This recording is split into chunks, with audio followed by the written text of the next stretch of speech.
2 on a Friday, live in Los Angeles. It's The Herd. Wherever you may be and however you may be listening, thanks for making us part of your day. Things are humming, baby. Humming. Big NFL weekend. Cowboys won last night. I know, very exciting. It is interesting. Cowboys, Dak Prescott, 24 against the Giants and Washington.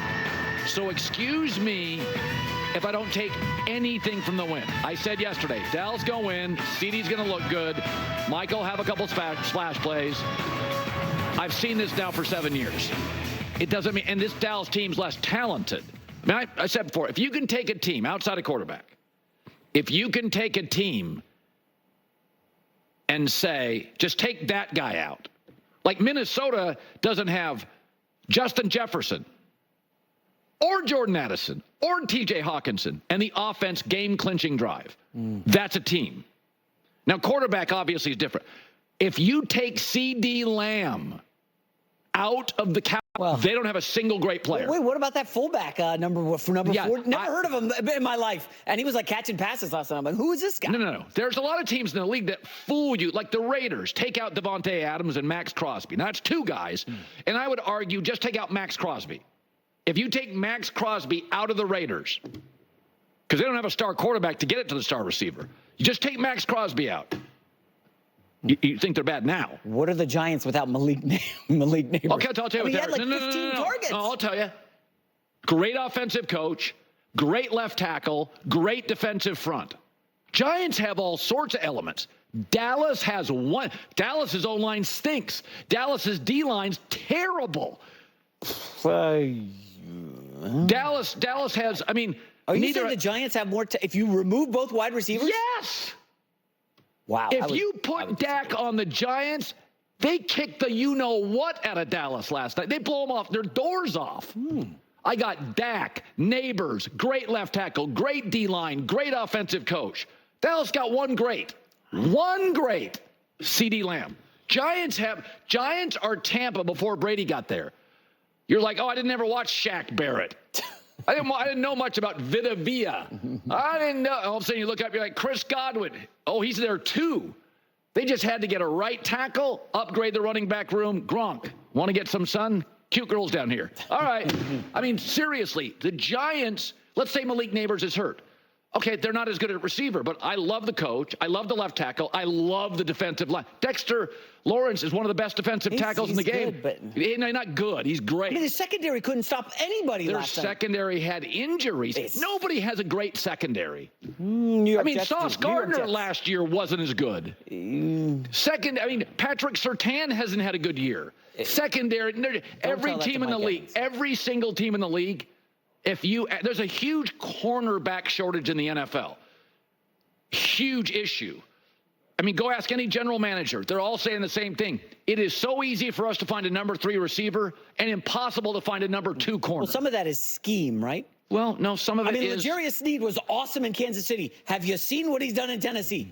Not good at all across the board. All his numbers are low. Yeah, what a shock. Brett Veach and the Chiefs worked the Titans. Exactly.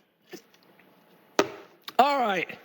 Off a winning week. Let's not waste any time. Here's the Blazin' 5. That's a hot one. Let's blaze it up. Fire it up. It's Colin's Blazin' 5. Eagles and Buccaneers. I'm taking the Eagles, baby, -1.5. You can all complain. They have the number 2 offense in the league, and they just went to New Orleans, loudest place in the league to play, and beat the Saints.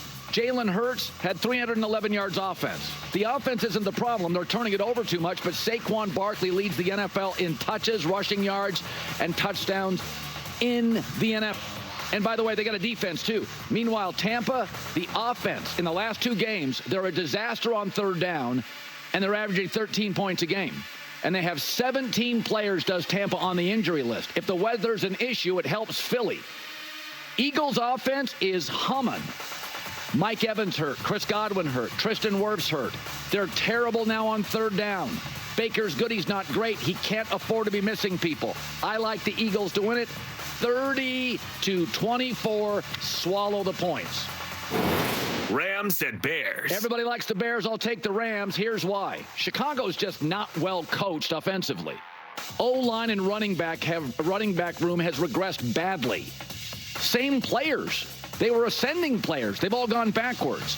31st ranked rushing offense. Literally last week, you're getting all the carries, you're getting none of the yards.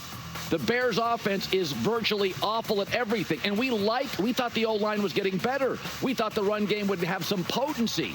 This is a coaching quarterback mismatch. The Bears also have 13 players on the injury list as the Rams O-line is getting healthier. I'm going to take the Rams plus 3 points to win 24-20 outright.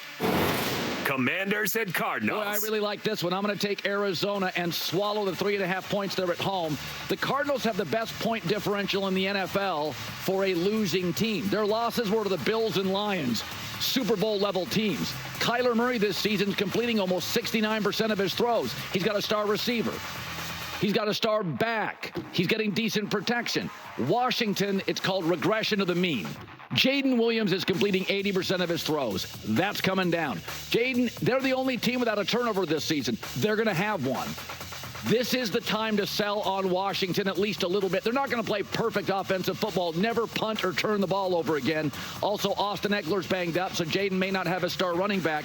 And the Commanders' defense is arguably the worst in the league. It is atrocious.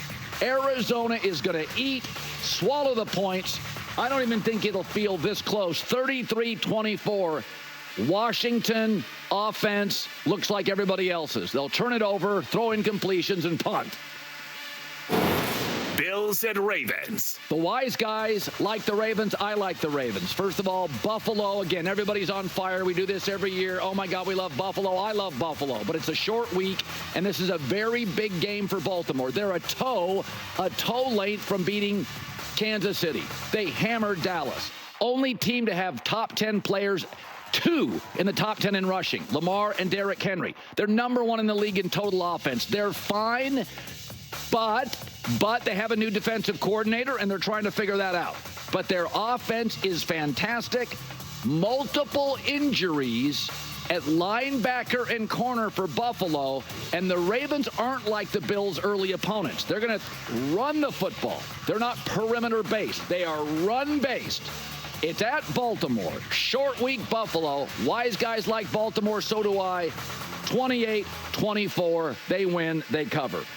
Seahawks and Lions. Lions are missing their all-pro center. I'm going to take the points here. Underdogs have done very well this year. I'm going to take Geno Smith, the number 1 PFF-graded defense, plus 3.5. Detroit's good, but they haven't been great this year. So, and here's the thing with the Seahawks. Geno completes passes, and they can run the football. So they're going to play some keep away. We know Detroit's got the best offensive line. But do you know right now Jared Goff has more picks than touchdowns? They are just off, and this defense is sensational in Seattle. I think it's a go down to the end game because it's in Detroit. I probably think the Lions win, but I'll take the hook. I'll take Seattle. I'll take 3.5. This defense against an offense, whatever the reasons, missing their great center, that's not clicking. It's just not quite right. I'm going to take the points. So here you go. I like a few favorites this week. Eagles slight favorite, I'll take them. Arizona slight favorite, Ravens slight favorite, take them. My 2 dogs, Rams quarterback coaching advantage over Chicago. 3.5's too much. When you have a great defense, that hook, you got to take it. Got to take the hook. All right, Albert Breer, lead guy, Monday morning quarterback, joining us live here on a Friday. So I made this argument. You got to hear me out in my crazy argument. All right. Very rarely do you have no run game, an average quarterback, and dominate time of possession, go for a winning drive to a defensive culture. It's not like he went to Andy Reid, Sean McVay, Shanahan. He went from a defensive coach and a defensive culture to the same thing in Pittsburgh, just a better run organization, better owned organization, better operated, but it's kind of the same thing, right? Well, he was on a podcast recently and with Cam Hayward, and he said, no. Pittsburgh's way different. Coaching Pittsburgh or Chicago? Pittsburgh.